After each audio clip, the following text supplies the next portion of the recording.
For months, I hit a plateau on incline bench, so I switched up my training. I didn't reinvent anything or even change my split up like crazy, I just started hitting incline properly.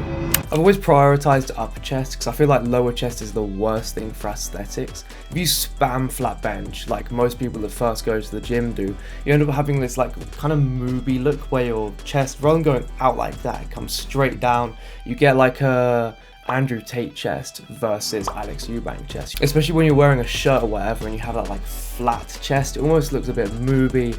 What you really want to go for is that like upper chest, that big pec and front delta shelf. That's where it's at. So that's why I've always trained way more upper chest than lower. But about a month ago, I realized my split wasn't really training my upper like crazy. I had like half and half volume, so I had half upper chest, half mid chest. I was hitting 4 sets of incline bench and then 4 sets of like a standard pec deck like that, which is working fine, but I wasn't getting like a big volume on top, which I really wanted. Another problem I found was I was only hitting chest once a week. At that point, I was spending a lot of time going and like seeing people, seeing friends. Uni just like started up or whatever for most people, so I was spending a lot of time with them, which made training consistently really difficult. So the idea was I'd go see a friend and then come back and then just hit a session or whatever. And honestly, that was the worst idea because rather than hitting a session really frequently, same time every week, I ended up hitting probably half the amount of sessions I should have been, so the volume wasn't there. So I doubled my volume, so I went from 8 sets a week, I'm now doing 16 sets a week. The only other real change that I did was switch out 2 of those pec deck sets for chest press. So I hit 4 incline bench up like that,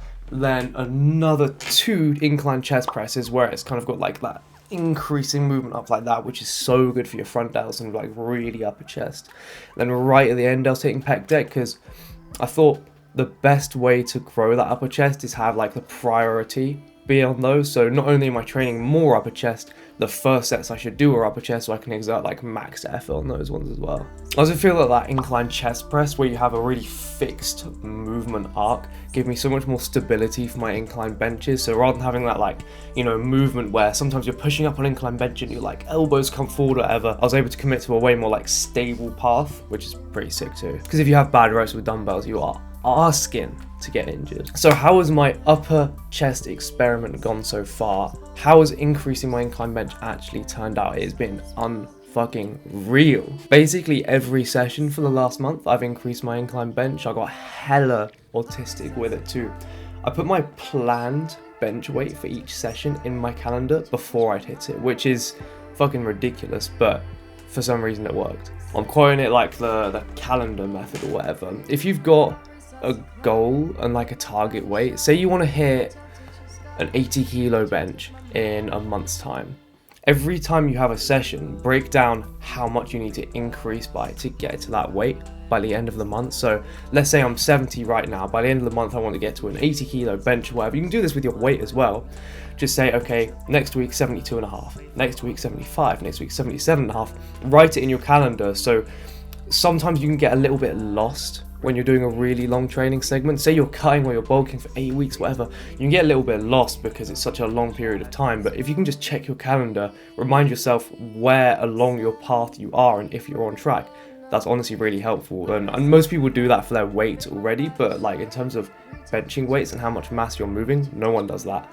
That's a good move. To be honest, I wasn't trying to be perfectly optimal. I was just trying to be consistent and it worked so well. So in the first 3 weeks, I went from 28 kilos for 8 up to 32 kilos for 6. But then the first kind of problems started coming about. I was training every single set to failure, so the fatigue buildup was fucking ridiculous. After 3 weeks, I had to take a deload, which led to another problem. I deloaded, ready to come back to the gym. So this is 1 month time on my incline bench progress so far. Then I got hit by an illness, which was really bad. I had like a stomach bug or some bullshit. This stomach bug was so bad, I had to go to hospital, which is crazy. Like, am I a bitch? Am I a pussy? Why am I going to hospital over a stomach bug? But anyways, I had to do that. I had to take a full week off. I'm now going to go back and do my first session back and see if my strengths retained, see if the deload worked. But anyway, back to the experiment. Physique-wise, I'll let you compare before and after right here.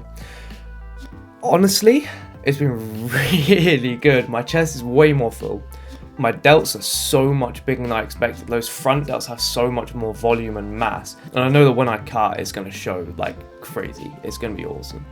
Talking about my front delts though, I did have to drop my shoulder press volume. So at the time I was doing 4 sets of lat raises and then 4 sets of shoulder press on top of all of my like chest presses and incline bench. But if you think about it, you got incline bench, that's hitting your front delt. You got chest press, that's hitting your front delt. I was already getting 8 sets a week for front delts, which is mostly direct training anyway. So I dropped them down to 2 sets, that's like 10 sets of active training on your front delts a week, which is pretty okay. It was getting really like clicky and cronky, especially towards the end of the sessions. Also, I've been training every single set to failure, loads of fatigue build up. Shoulders did not like it. Now onto how it felt. Pushing one movement in the gym and really focusing on a single thing is so elite. It's really like under talked about. I guess in the powerlifting community, people are doing it because they're hitting benches, deadlifts, squats, and they're really focused on that. But if you're just doing hypertrophy, I feel like it's just as valuable to work on a single movement because it gives you this really defined goal to work towards. Obviously, training for a better physique is sick, but a better physique isn't really like a defined numerical goal, okay, your goal weight or whatever it is. But it feels really special to walk into the gym and have a tangible target, knowing that this session I need to hit this weight if I'm going to be on track. That feels so cool. And also the adrenaline rush of not knowing makes the gym so much more exciting, because sometimes a lot of people, I don't really find this, I love the gym.